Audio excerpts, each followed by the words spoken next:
Good morning all of you. Mumbai महानगर पालिका माध्यमिक शिक्षण विभाग में आप सभी 9th के विद्यार्थियों का हार्दिक स्वागत है।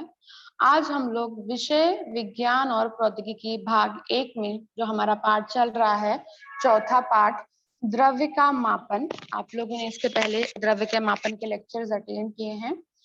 उसमें से आज हम लोग कुछ टॉपिक आज आगे का पढ़ने वाले हैं। आज हम लोग जो टॉपिक कवर करेंगे, हम लोग सबसे पहले टॉपिक कवर करेंगे परमाणु का द्रव्यमान क्या होता है। उसके बाद हम लोग टॉपिक कवर करेंगे तत्वों के रासायनिक संकेत या प्रतीक, तत्वों और यौगिक के अणु, और सबसे इम्पोर्टेंट आज हम लोग जो टॉपिक कवर करने वाले हैं वो हम लोग अणु द्रव्यमान निकालना सीखेंगे। और हम लोग स्वाध्याय का जो आपका प्रश्न क्रमांक 5 है वो भी आज हम लोग हल करने वाले हैं। तो ये सारे टॉपिक आज हम लोग इस लेक्चर में, ऑनलाइन लेक्चर में कवर करने वाले हैं। मेरा नाम नेहा सिंह है, मैं प्रभा देवी मनपा माध्यमिक स्कूल से हूँ। आप सभी बच्चे ध्यान पूर्वक लेक्चर सुनिए। अगर आप लोगों को कोई डाउट होता है तो क्लास खत्म होने के बाद आप लोग रेज हैंड करके पूछ सकते हैं। तो आज का हम लोग ऑनलाइन क्लास स्टार्ट करते हैं।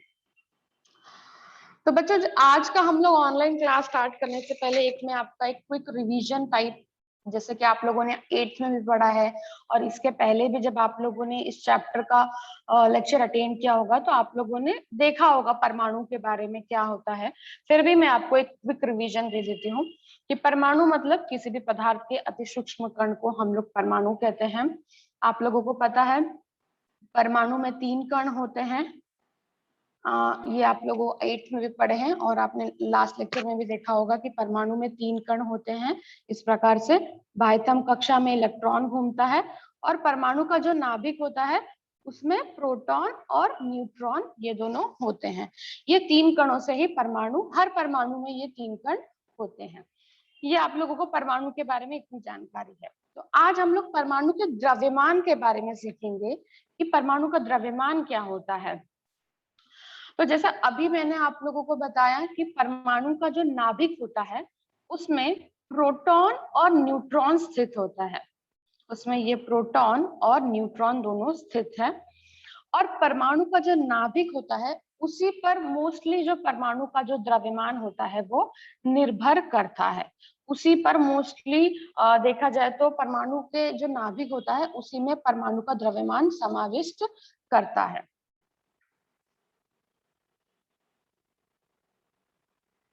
तो अगर हम लोगों को ये निकालना है कि परमाणु का द्रव्यमान क्या है, जैसा मैंने आपको बताया कि परमाणु का द्रव्यमान उसके नाभिक पर डिपेंड करता है। तो उसके नाभिक में कौन कौन से कण होते हैं? उसके नाभिक में होते हैं प्रोटॉन और न्यूट्रॉन।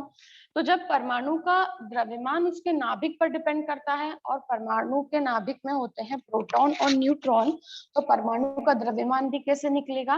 परमाणु का द्रव्यमान प्रोटॉन और न्यूट्रॉन इन दोनों के योगफल से निकलता है। मतलब P + N करने पर प्रोटॉन की जो भी संख्या होगी किसी भी परमाणु में, उसको धन न्यूट्रॉन की जो भी संख्या होगी, इन दोनों को जब धन करेंगे तो हम लोग किसी भी परमाणु का परमाणु द्रव्यमान निकाल सकते हैं।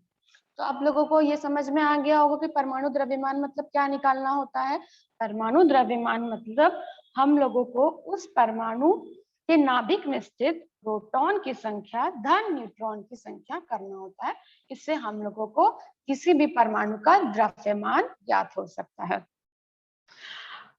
परिभाषा के माध्यम से समझ लेते हैं कि परमाणु का जो द्रव्यमान होता है वो उसके नाभिक में समाविष्ट होता है। मतलब परमाणु का जो द्रव्यमान होता है उसके नाभिक पर निर्भर करता है। और नाभिक में कौन से कण होते हैं? जैसा मैंने बताया, प्रोटॉन और न्यूट्रॉन। तो परिभाषा क्या होगी परमाणु द्रव्यमान की?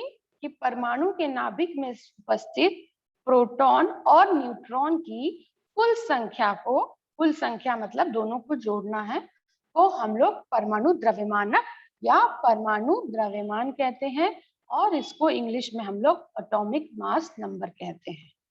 ठीक है बच्चों, तो अभी हम लोग समझ लिए परमाणु द्रव्यमान क्या होता है। किसी भी परमाणु में स्थित प्रोटॉन और न्यूट्रॉन की कुल संख्या, मतलब दोनों को जोड़ने पर जो भी हमें प्राप्त होगा वह उस परमाणु का परमाणु द्रव्यमान होगा। ठीक है, ये अब हम लोग समझ लिए परिभाषा से। अब जो भी परमाणु है उसके नाभिक में प्रोटॉन और न्यूट्रॉन होते हैं, ये मैंने आपको बताया, आप लोगों ने पढ़ा भी है।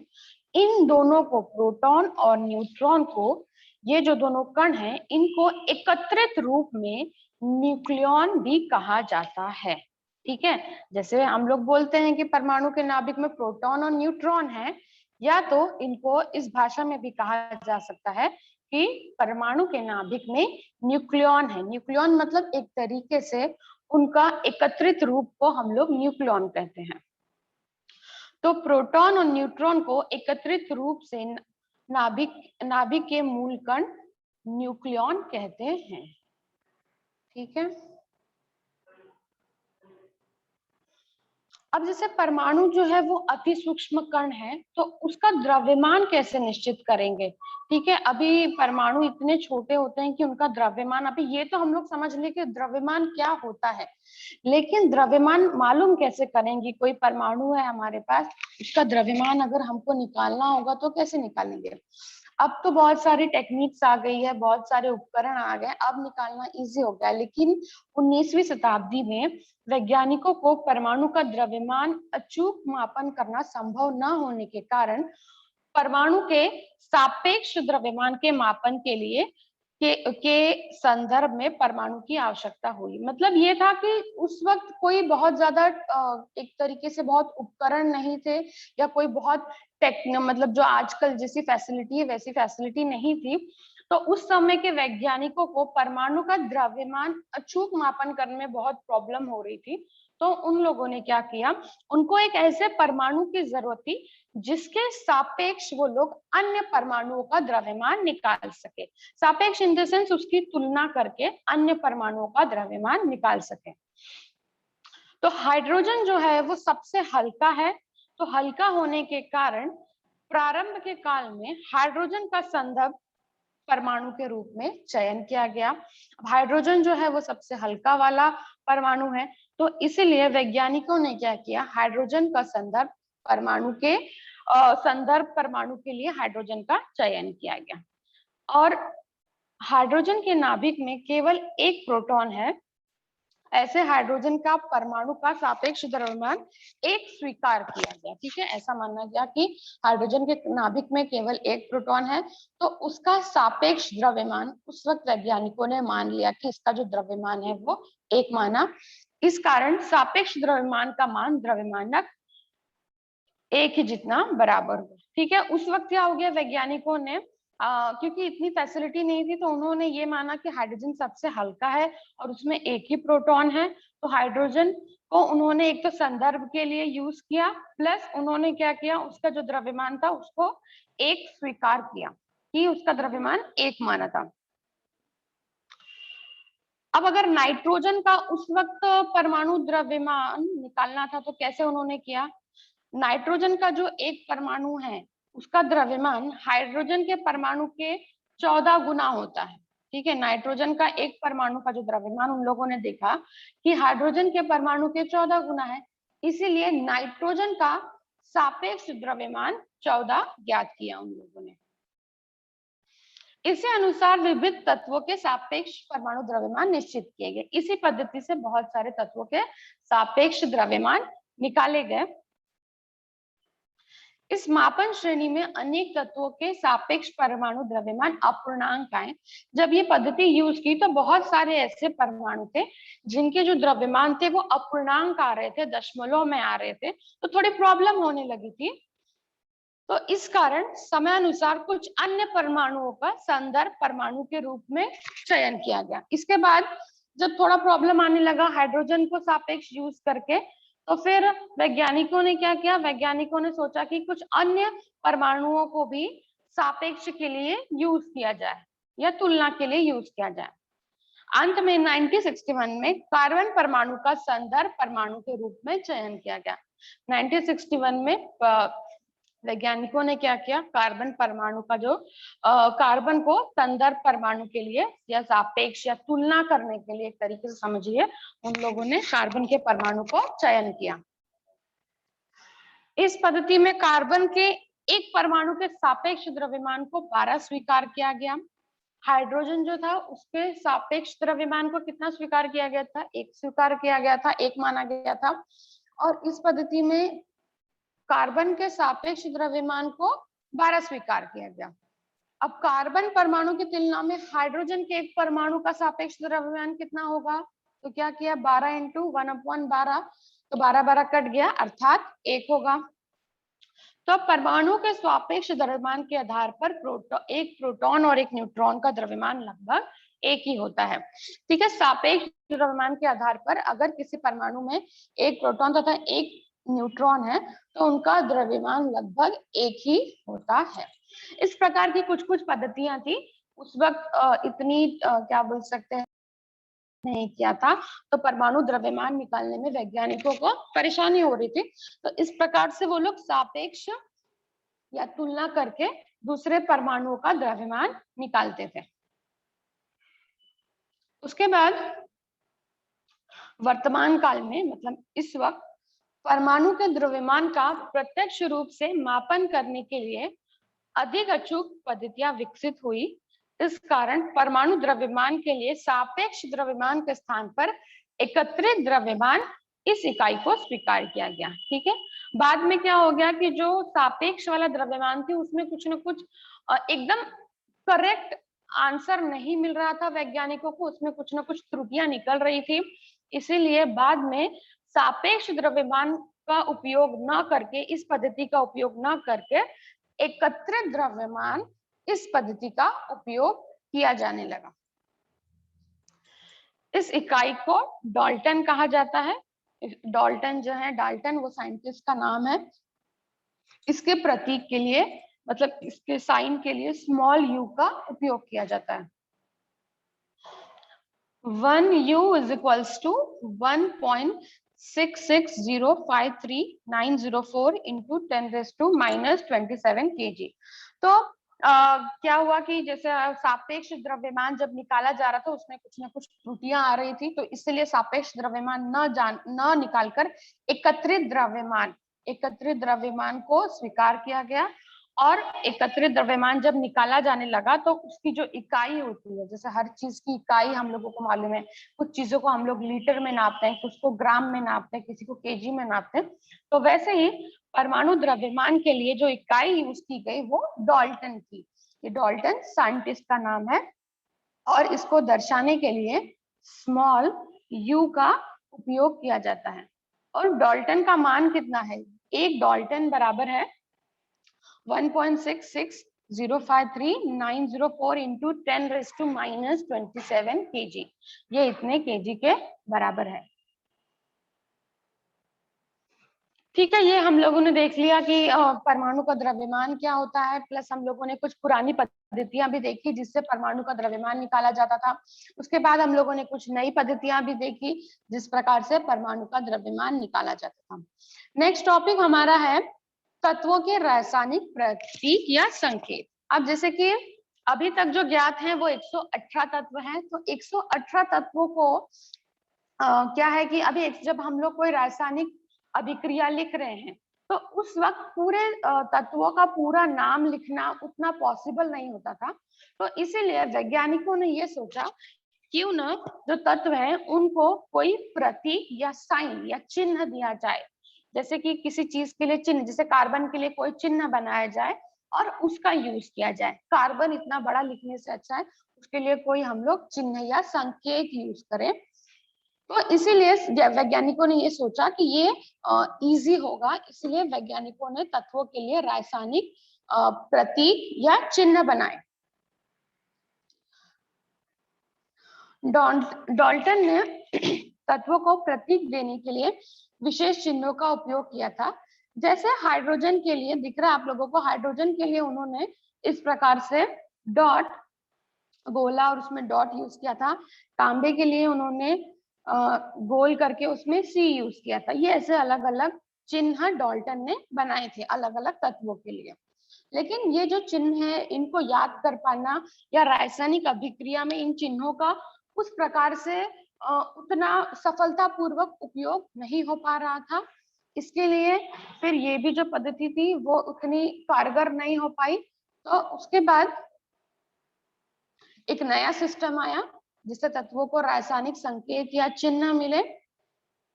आज हम लोग जो यूज कर रहे हैं, आज हम लोग IUPAC international union of pure and applied chemistry द्वारा निश्चित किए गए प्रतीकों का उपयोग करते हैं। तो आज हम लोग जो भी है कार्बन को दर्शाने के लिए या ऑक्सीजन को दर्शाने के लिए, नाइट्रोजन को दर्शाने के लिए जो भी चिन्ह यूज करते हैं वो IUPAC द्वारा साइन किया हुआ है या क्या बोल सकते हैं, उनके द्वारा बताया गया है या अधिकृत किया गया है। ये अधिकृत नाम और प्रतीक होने के कारण संपूर्ण विश्व में इनका ही उपयोग में लाए जाते हैं। ठीक है, IUPAC एक सिस्टम है, ये संपूर्ण विश्व द्वारा जैसे ऑक्सीजन है तो जैसा इंडिया में ऑक्सीजन को दर्शाया जाता है जैसे नाम से, वैसे ही प्रतीक से या चिन्ह से वैसे ही पूरे विश्व में दर्शाया जाता है। जैसे पोटेशियम के लिए जो इंडिया में यूज किया जा रहा है या हर जगह मतलब पूरे विश्व में यही प्रतीक और चिन्ह यूज किया जा रहा है। वर्तमान की रासायनिक पद्धति ब्राजीलियंस द्वारा खोजी गई पद्धति पर आधारित है। ये जो वर्तमान की जो रासायनिक प्रतीक की पद्धति है, मतलब जो साइन देने की पद्धति है, वो जो साइंटिस्ट है जिन्होंने इसकी खोज लगाई उनका नाम है ब्राजीलियंस। इसके अनुसार तत्वों के प्रतीक उनके नाम के पहले अक्षर या पहले और दूसरे अन्य विशेष अक्षर होते हैं। तो इसके अनुसार क्या होता है, तत्वों के जो नाम होते हैं वो उनके स्टार्टिंग का है। जैसे ऑक्सीजन की स्पेलिंग ओ से चालू होती है तो उसका फर्स्ट लेटर ले लिया जाएगा ओ, तो ऑक्सीजन को दर्शाने के लिए ओ यूज करते हैं। कार्बन की स्पेलिंग सी से चालू होती है तो उसका फर्स्ट लेटर सी यूज कर लिया गया। अगर ऐसा होता है कि दो तत्व है दोनों सी से चालू होते हैं तो दूसरे वाले तत्व में क्या करेंगे, दूसरे वाले तत्व में उसके स्पेलिंग में से कोई एक लेटर लेके, लेकिन जो दूसरा लेटर लेंगे वो स्मॉल यूज करेंगे।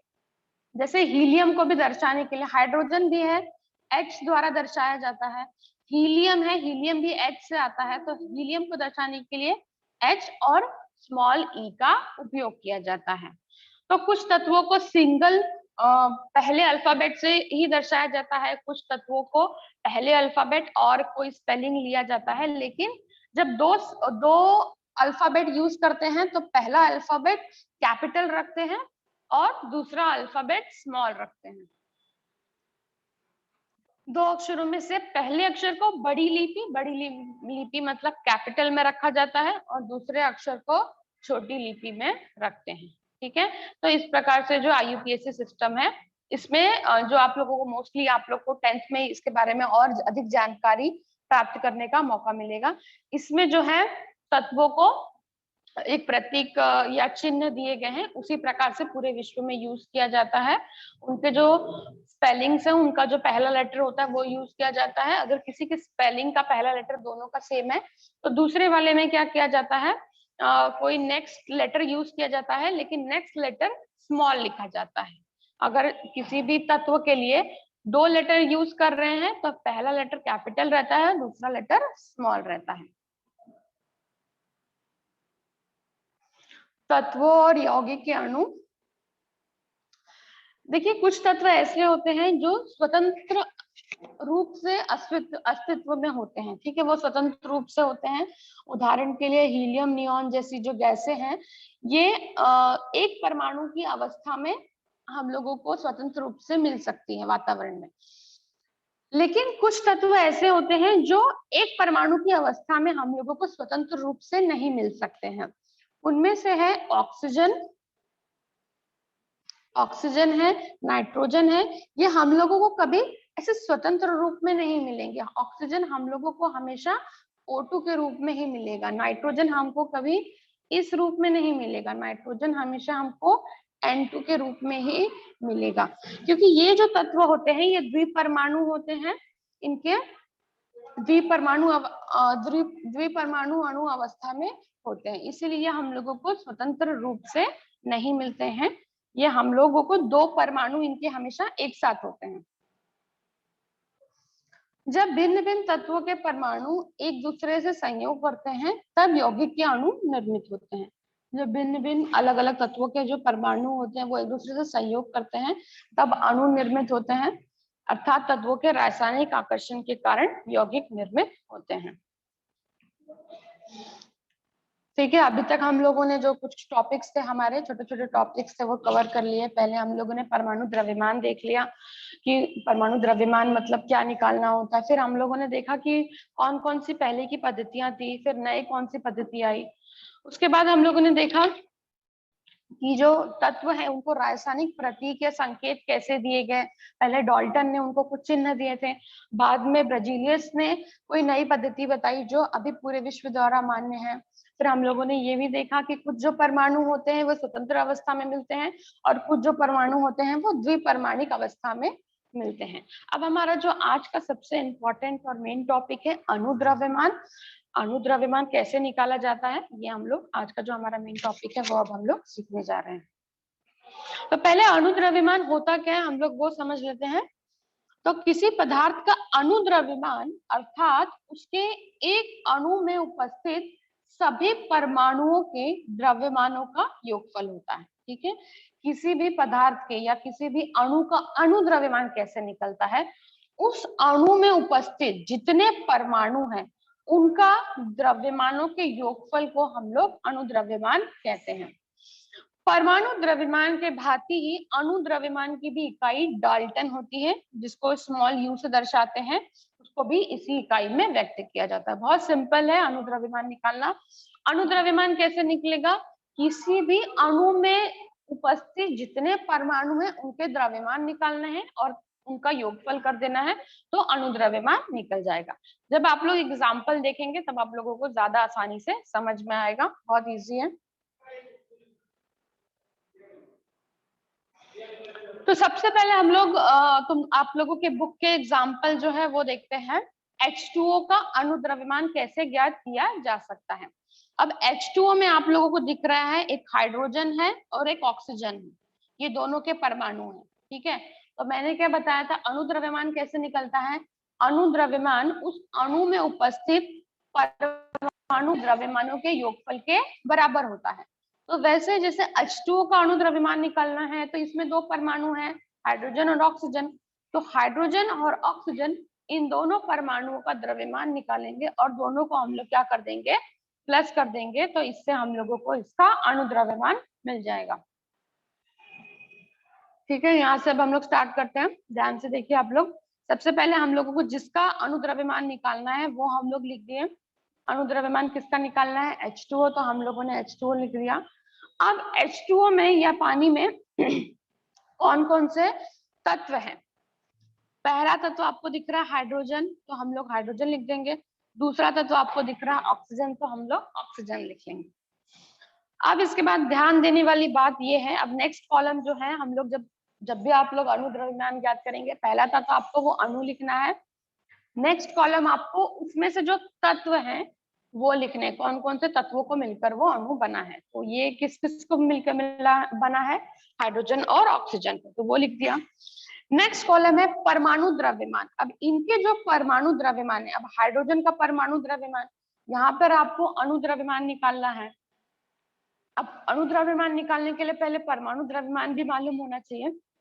तो बच्चों आप लोग ये ध्यान रखना कि एग्जाम में आप लोगों को परमाणु द्रव्यमान ऑलरेडी लिखा हुआ मिलेगा, तो ये आपको याद करने की जरूरत नहीं है कि हाइड्रोजन का परमाणु द्रव्यमान कितना है और ऑक्सीजन का परमाणु द्रव्यमान कितना है। ये आपको याद करने की जरूरत नहीं है, ये आपको एग्जाम में लिखा हुआ मिलेगा। तो फर्स्ट हम लोगों ने अणु लिख दिया, सेकेंड हम लोगों ने उसके घटक तत्व लिख दिया।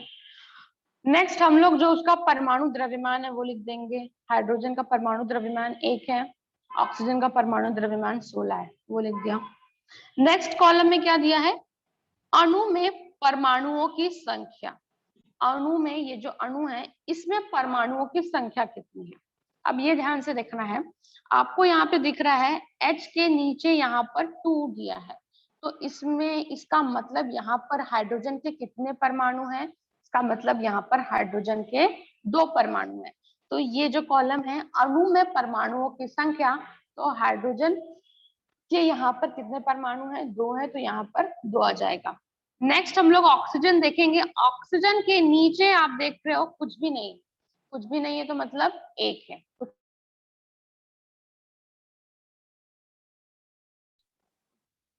कुछ भी तो यहाँ पर क्या लिख देंगे, 1 लिख देंगे। ठीक है, पहला हम लोगों ने क्या किया, अणु लिख दिया। नेक्स्ट उसमें जो घटक तत्व है वो लिख दिए। नेक्स्ट जो परमाणु द्रव्यमान, ये आपको दिया होगा, ये क्वेश्चन में आपको ऑलरेडी दिया होगा, तो ये आपको याद करने की जरूरत नहीं है। उसके बाद अणु में परमाणुओं की संख्या कितनी, परमाणुओं की संख्या यहाँ पर आपको मिलेगी। हाइड्रोजन के परमाणु की संख्या कितनी थी, 2, तो हमने 2 लिखा। ऑक्सीजन के परमाणु की कितनी संख्या है, 1, उसके नीचे कुछ नहीं दिया तो 1 मानेंगे, तो यहाँ पे हमने 1 लिखा। अब नेक्स्ट क्या करना है, नेक्स्ट हमारा जो कॉलम रहेगा वो क्या है, परमाणु द्रव्यमान गुणे परमाणुओं की संख्या। तो परमाणु द्रव्यमान कितना है यहाँ पर, ये वाले कॉलम में दिया है, और परमाणुओं की संख्या कहाँ पर है, ये कॉलम में है। तो इसका मतलब ये दोनों कॉलम का हमको क्या करना है, गुणा करना है। तो ये 1 और ये 2, इन दोनों का गुणा करेंगे। 1 गुणे 2 कितना आ जाएगा, 2 आ जाएगा। यहाँ पे भी ये कॉलम और ये कॉलम का गुणा करेंगे। 16 गुणे 1, तो 16 1 कम 16 आ जाएगा। अब क्या हो गया, अब मैंने जैसा बताया था अणु द्रव्यमान कैसे निकलता है, उसमें उपस्थित परमाणुओं के द्रव्यमानों का योगफल। तो इसमें जो उपस्थित थे परमाणु कौन कौन से, हाइड्रोजन और ऑक्सीजन, दोनों का हम लोगों ने क्या किया है, परमाणु द्रव्यमान निकाल लिया है। अब इनका योगफल कर देंगे तो हमको आसानी से अणु द्रव्यमान मिल जाएगा। तो अब क्या करेंगे, H का परमाणु द्रव्यमान प्लस O का जो परमाणु द्रव्यमान हमको मिला है, इन दोनों को प्लस कर देंगे तो क्या मिला था हमको, यहाँ पर 2 मिला है और नीचे क्या मिला है, 16 मिला है। तो 16 + 2 बराबर हो जाएगा 18। तो इस प्रकार से H2O का जो परमाणु द्रव्यमान है वो 18 आएगा। ठीक है, ये जो एग्जाम्पल है ये आपके बुक में दिया हुआ है। इसके बाद हम लोग स्वाध्याय का जो प्रश्न क्रमांक 5 है उसके कुछ एग्जाम्पल्स देखेंगे। उसमें भी आपको सबका अणु द्रव्यमान निकालना है। आप जैसे जैसे देखते जाएंगे आप लोगों को अणु द्रव्यमान निकालना बहुत इजी लगने लगेगा। और अणु द्रव्यमान निकालते वक्त आपको ये बात ध्यान रखनी है, जो परमाणु द्रव्यमान का कॉलम है ये आप लोगों को ऑलरेडी मिला रहेगा क्वेश्चन में, तो ये आपको याद नहीं करना है। ठीक है, तो स्वाध्याय का जो प्रश्न क्रमांक 5 है उसमें क्या है, हम लोगों को कुछ यौगिक दिए हैं, उनका हमको अणु द्रव्यमान याद करना है। हम लोगों को यौगिक कौन कौन से दिए हैं, सोडियम सल्फेट दिया है, पोटेशियम कार्बोनेट दिया है, कार्बन डाइऑक्साइड दिया है, magnesium chloride, sodium hydroxide, aluminium phosphate दिया है, सोडियम बाइकार्बोनेट। ये जो हम लोगों को अलग अलग यौगिक दिए हैं इनका हमको अणु द्रव्यमान निकालना है। एकदम ध्यानपूर्वक देखिए, बहुत इजी है, कुछ आप लोगों को इसमें डिफिकल्टी नहीं आने वाली है। ठीक है,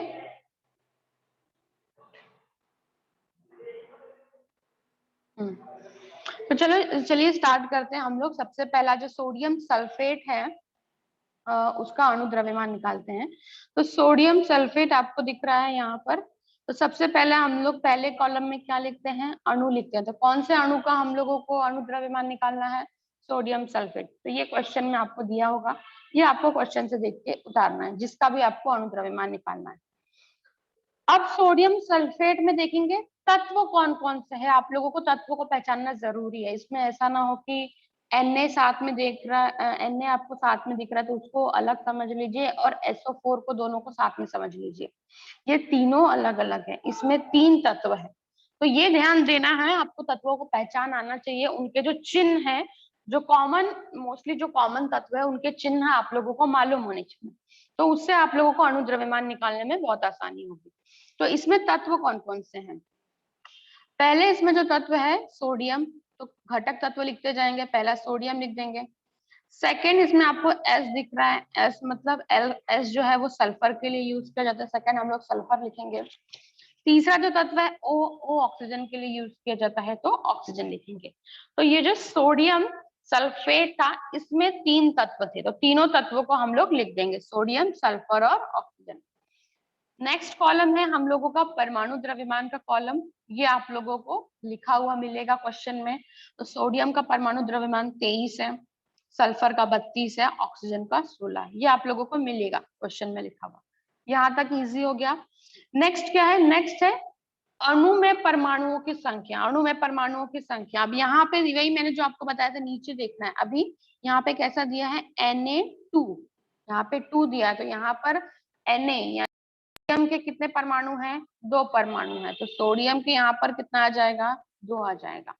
नेक्स्ट क्या है? सल्फर है। एस किसके लिए यूज होता है? सल्फर। सल्फर के नीचे कुछ है क्या? नहीं है, तो सल्फर को क्या मानेंगे? 1 मानेंगे, तो यहाँ पर सल्फर की जगह क्या आ जाएगा? 1 आ जाएगा। सल्फर के नेक्स्ट क्या है? ऑक्सीजन, और ऑक्सीजन के नीचे कितना दिया हुआ है? 4 दिया हुआ है, तो इसलिए इसका मतलब यह हुआ कि इसमें क्या है? ऑक्सीजन के 4 परमाणु हैं। तो यहाँ पर क्या आ जाएगा? ऑक्सीजन के अणु में परमाणुओं की संख्या में ऑक्सीजन की जगह पर कितना आ जाएगा? 4 आ जाएगा। ठीक है, ये हो गया।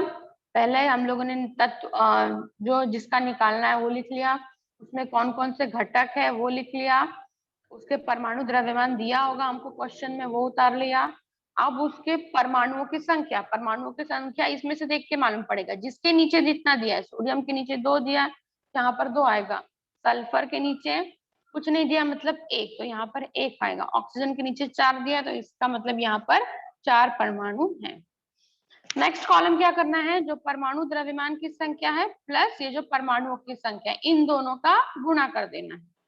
नेक्स्ट कॉलम में यही करना है, परमाणु द्रव्यमान गुणे परमाणुओं की संख्या, इन दोनों का गुणा करना है। तो 23 गुणे 2 करेंगे 46 आ जाएगा, 32 गुणे 1 करेंगे 32 आ जाएगा, 16 चौक 64 करेंगे, 16 चौक 64 हो जाएगा। इस प्रकार से गुणा कर दो। अब गुणा करने के बाद जो आपको मिलता है उनको जोड़ देना है, 46 32 64, इन तीनों को क्या करना है? जोड़ना है। इसको लिखते वक्त जब आप नीचे लिखेंगे तो इस तरीके से डायरेक्ट मत जोड़िए, इसको आप लिखते वक्त नीचे व्यवस्थित रूप से लिखिए कि Na2SO4 का अणु द्रव्यमान बराबर घटक परमाणु द्रव्यमानों का योगफल। ठीक है, ये जो परमाणु द्रव्यमानों का योगफल, तो फिर एक एक का लिखते जाओ। जैसे सोडियम है तो सोडियम का परमाणु द्रव्यमान,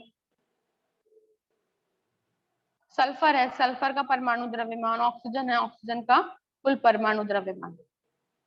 तो फिर क्या करोगे? प्लस कर दोगे।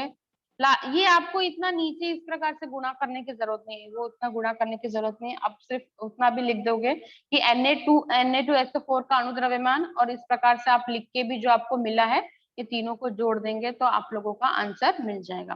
तो जोड़ने पर हम लोगों को क्या मिलेगा? 142U। U मतलब क्या है? डाल्टन। ये जो मैंने बताया था ये परमाणु द्रव्यमान और अणु द्रव्यमान दोनों की इकाई है। ठीक है, तो अणु द्रव्यमान जब भी निकालते हैं तो उसकी जो इकाई होती है वो क्या आएगा? हमेशा हम लोग यू लिखेंगे, यू मतलब डाल्टन है, तो 142 डाल्टन। जो आंसर हम लोगों को मिला है, सोडियम सल्फेट का अणु द्रव्यमान 142 डाल्टन।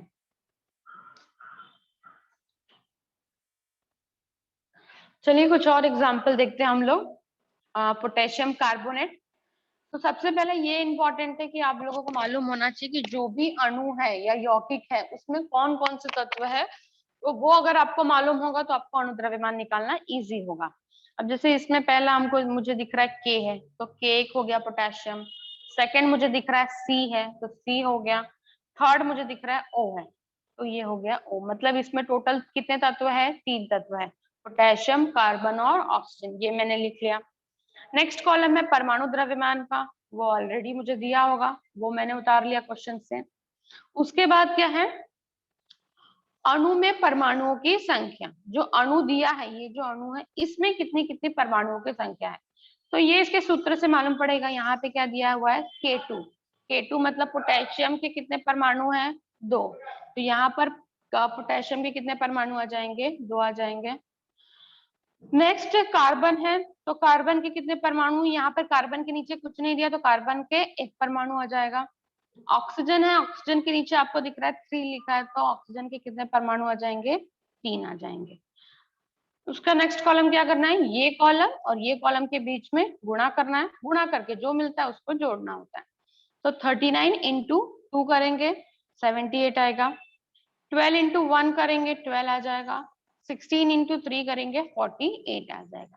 तो या तो आप इसको ऐसा भी लिख सकते हैं, अणु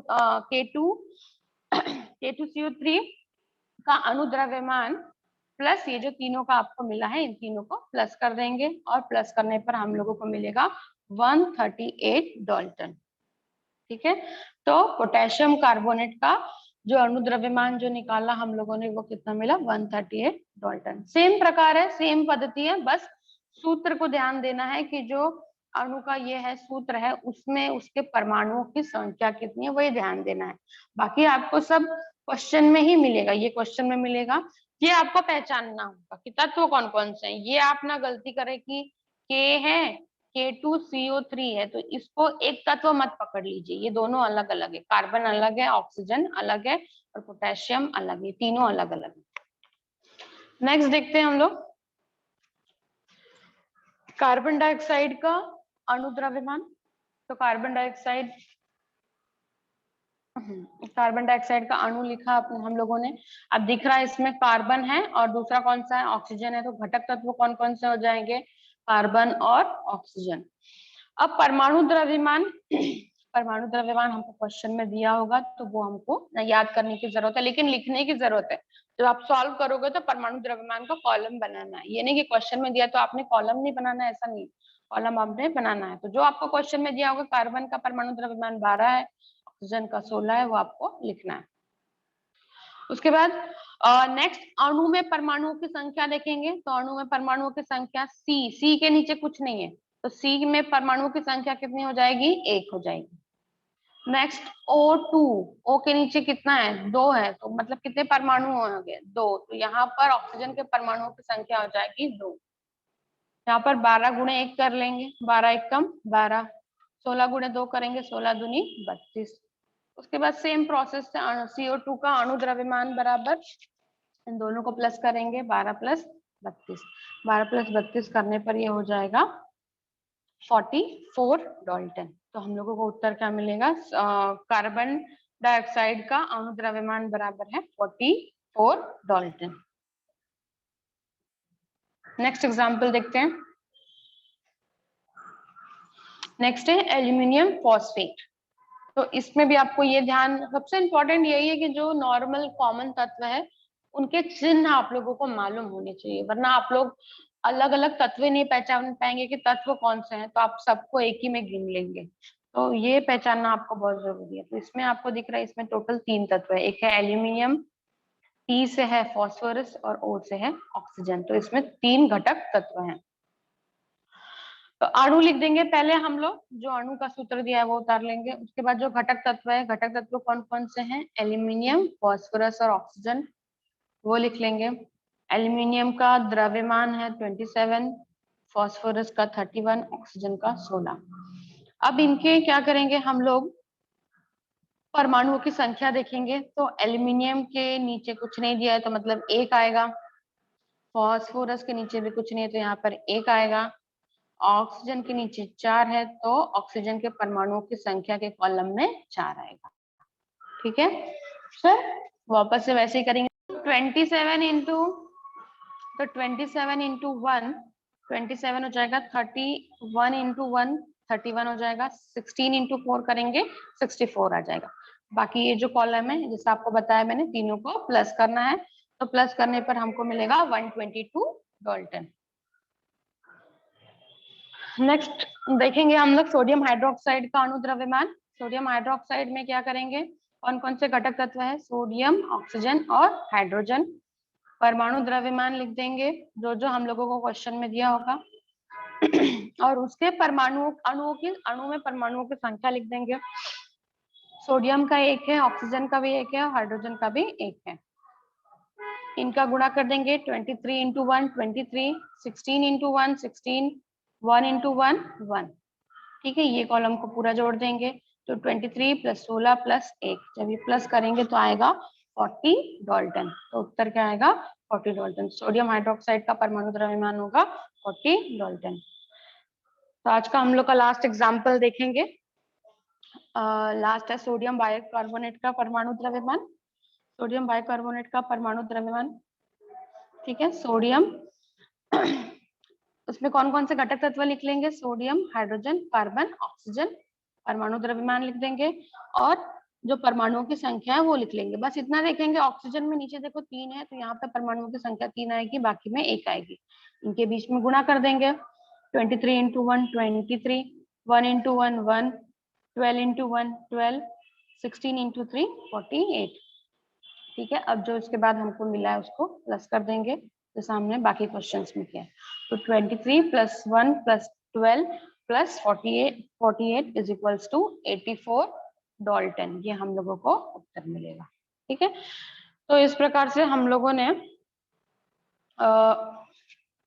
एक और बाकी एग्जाम्पल, एक मिनट, मैग्नीशियम क्लोराइड का है। मैग्नीशियम भी ऑलमोस्ट सेम वैसे ही है। ठीक है, मैग्नीशियम और क्लोरीन है, परमाणुओं की संख्या यहाँ पे क्लोरीन के नीचे आपको 2 दिख रहा है, तो परमाणुओं की संख्या 2 होगी।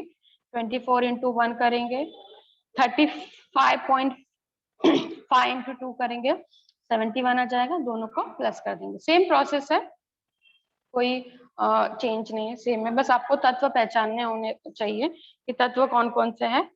और आपको परमाणु ये दिया रहेगा, क्या बोलते हैं, परमाणु द्रव्यमान दिया होगा आप लोगों को, बस उसके परमाणु, उन अणु में परमाणुओं की संख्या क्या है वो आप लोगों को ध्यान से देखने होंगे। तो आज का क्लास यहाँ पे खत्म करते हैं, और आप जिसको जो डाउट है वो पूछ सकते हैं। Hello ma'am. हाँ बेटा बोलो। मैम, परमाणु द्रव्यमान ज्ञात नहीं करने आ रहा है मुझे, बताइए ना एक बार। परमाणु द्रव्यमान किसी भी परमाणु में उपस्थित प्रोटॉनों और न्यूट्रॉनों की संख्या के योगफल को, एक मिनट मैं आपको स्लाइड से बता देती हूँ, एक सेकेंड।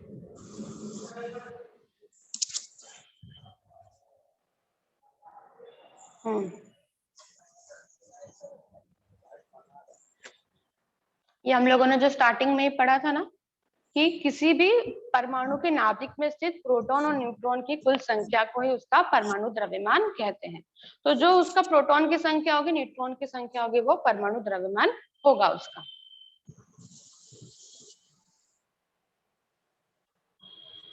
और किसी को कोई doubt? Thank you ma'am. Welcome. Hello हाँ मैम, परमाणु किसे कहते हैं? परमाणु किसी भी पदार्थ के सबसे छोटे कण को हम लोग परमाणु कहते हैं। हमारे आसपास जो भी चीजें हैं ना, वो छोटे छोटे कणों से बनी हुई है, तो किसी भी पदार्थ के सबसे छोटे कण को हम लोग परमाणु कहते हैं। जी है।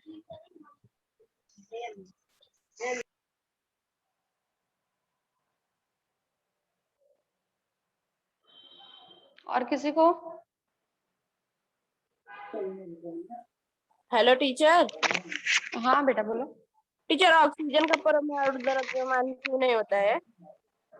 है ना, ऑक्सीजन का परमाणु द्रव्यमान 16 है ना। टीचर, इसमें लिखा नहीं है ना। नहीं लिखा नहीं है तो मैं आपको बता रही हूँ ना, अभी हम लोगों ने पढ़ा, हम लोगों ने इतनी चीजों का परमाणु, जब अणु द्रव्यमान निकाला तो हम लोगों ने उसके परमाणु द्रव्यमान लिखे थे ना बेटा। तो ऑक्सीजन का होता है ना परमाणु द्रव्यमान 16 है। Okay teacher, okay thank teacher, you. Thank you. Welcome.